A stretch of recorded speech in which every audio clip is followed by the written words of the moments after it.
One holiday weekend, my friends Bob and Audrey of Winnipeg, Manitoba, piled their full-size van high with sleeping bags and children and stuffies and pillows. A lot of pillows, apparently, a lot of them, and headed off the open prairie down to see their in-laws in Michigan. The weekend was filled with relatives and laughter, and Sunday night they headed back for home, driving through the night.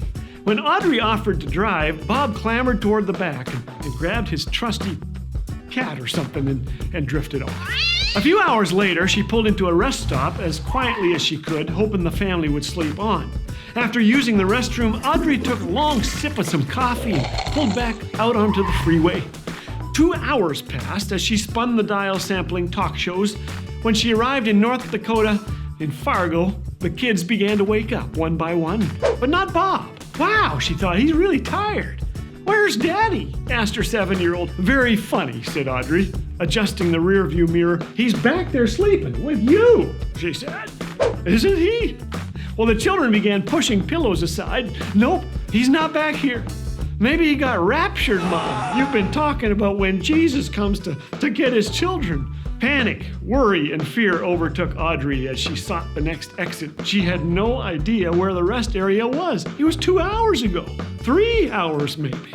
Dear God, she prayed, help me find Bob. Keep him safe wherever he is. Neither of them had cell phones. Pulling into a truck stop, she called the police. I left my husband in Minnesota, she told the officer, at a rest stop. Sorry, could you repeat that?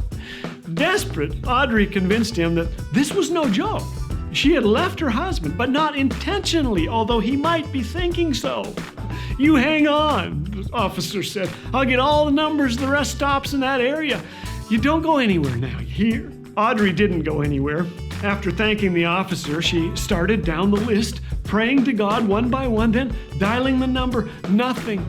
Almost out of hope, she dialed the last number on the list. Do you have a guy there who... I sure do, said a thick Norwegian accent. Moments later, Bob was on the phone. Honey, I'm so sorry. I didn't mean to. Audrey started to cry, and Bob started to laugh. Way to go, Bob. 2 hours earlier, he had climbed out of the van to use the restroom. But when he came back, the van was gone. Ha, said Bob, very funny. He circled the service station about 3 times, expecting to find them grinning around the next corner. Great joke. They were nowhere to be found. She wouldn't leave me like this, would she? To pass the time, Bob spent the hours washing people's windshields and praying that God would speak loudly to his wife. Perhaps give her a flat tire. He even climbed in with one trucker who needed some encouragement. You know, the trucker told Bob, this time with you was a divine appointment. I really needed this.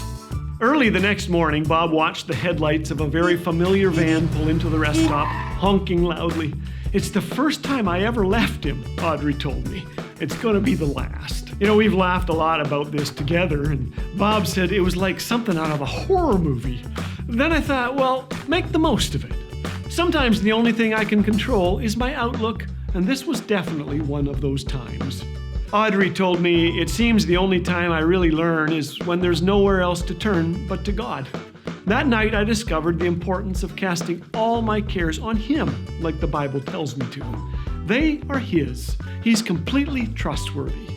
In the Psalms it says, give your burdens to the Lord and He will take care of you. He will not permit the godly to slip and fall.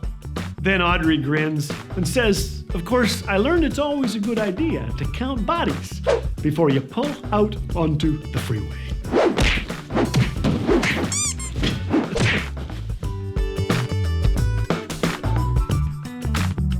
You want to help make stories of hope and joy available around the world? Make sure to hit that subscribe button and like this video today. Thanks.